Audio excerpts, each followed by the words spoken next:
104.5 The Team, your home for New York sports. Levack and Wolf joined by Danny Ryder. He's part of the morning show on the mighty 1090 AM in San Diego.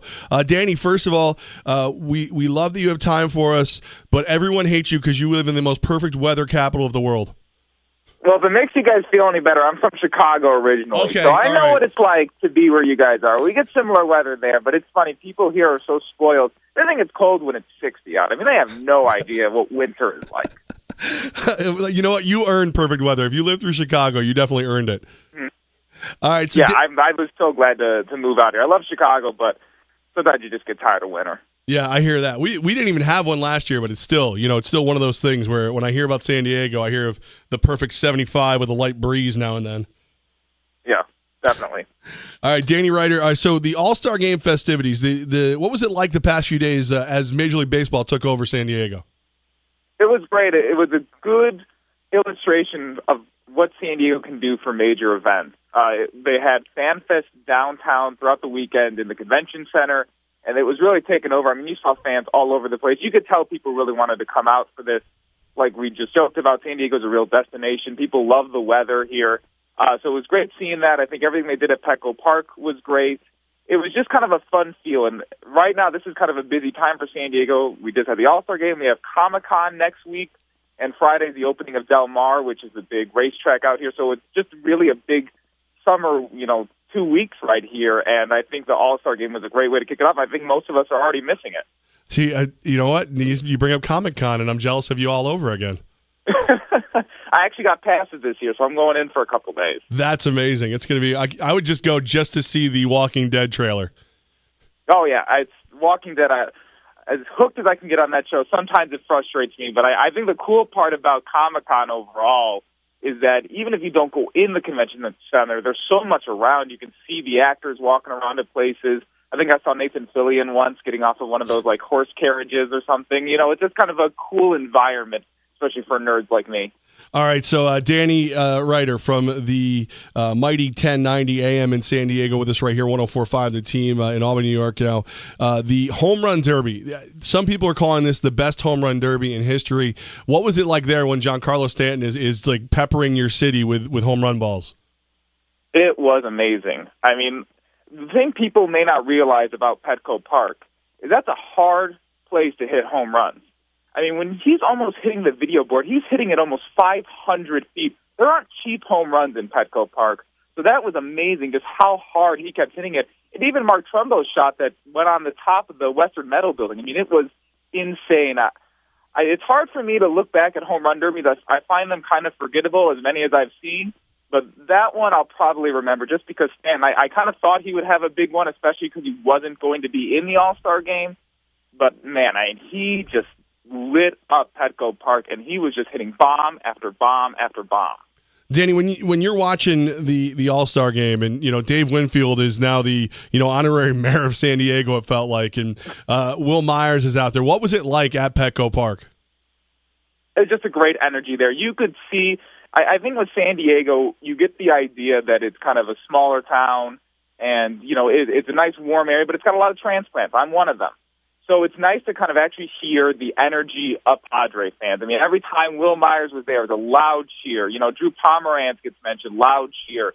Madison Bumgarner gets shown. He's getting booed. Corey Seager is shown. He's getting booed. It was kind of a great moment for Padre fans to really let their voices be heard and let America see how many Padre fans there really are. When you hear that the National League batting champ from now on is going to get the Tony Gwynn Award, and the people of San Diego hear that, what's the vibe there? I mean, I don't think there's a more beloved player in the history of baseball. Oh, no, definitely not. It was a big moment for San Diego because, frankly, when he passed away a couple of years ago, we felt that Major League Baseball didn't do enough. I mean, Bud Selig didn't even show up to his memorial service. That's back when he was still the commissioner.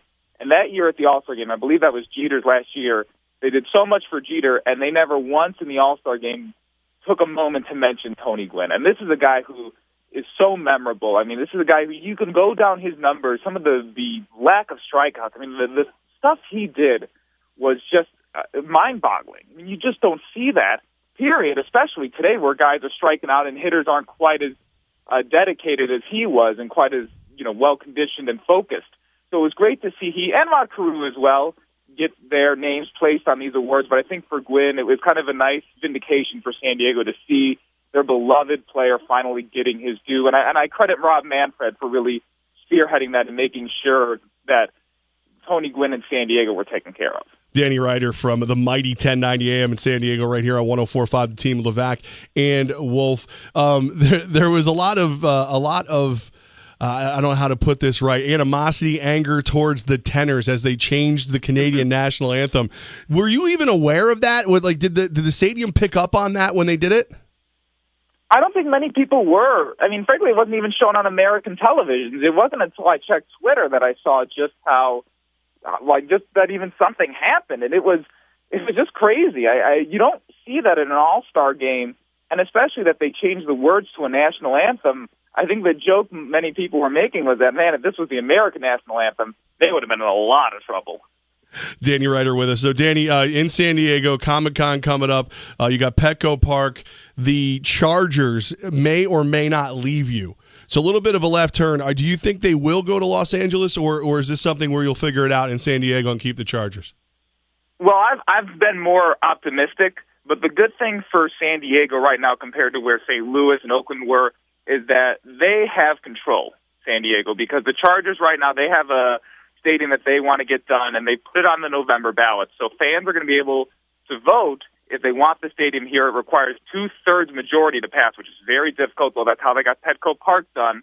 I think they have an uphill battle right now. They don't have the support of the mayor or the city council, and I think that's partially because of what happened last year where the city really worked hard to give them a plan, and the Chargers just basically gave them nothing. And now that the Chargers want something, they're a little hesitant to help them. I've been optimistic, but I think it's definitely an uphill battle. They need to get the mayor on their side.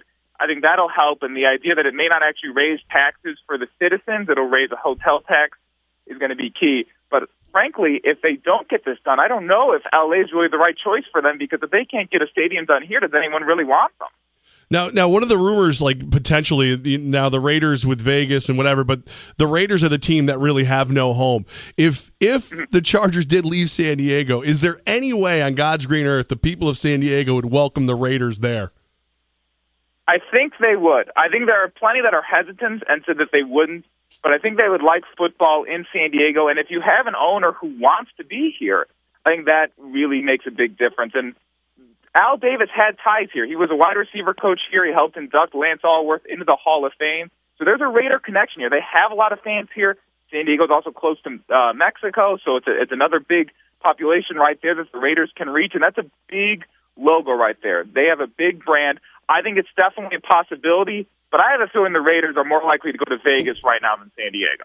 Danny Ryder of the mighty 1090 AM in San Diego. Danny, we appreciate your time. Now go enjoy that terrible, terrible weather. Oh, I will. I'm going to go walk by the beach today.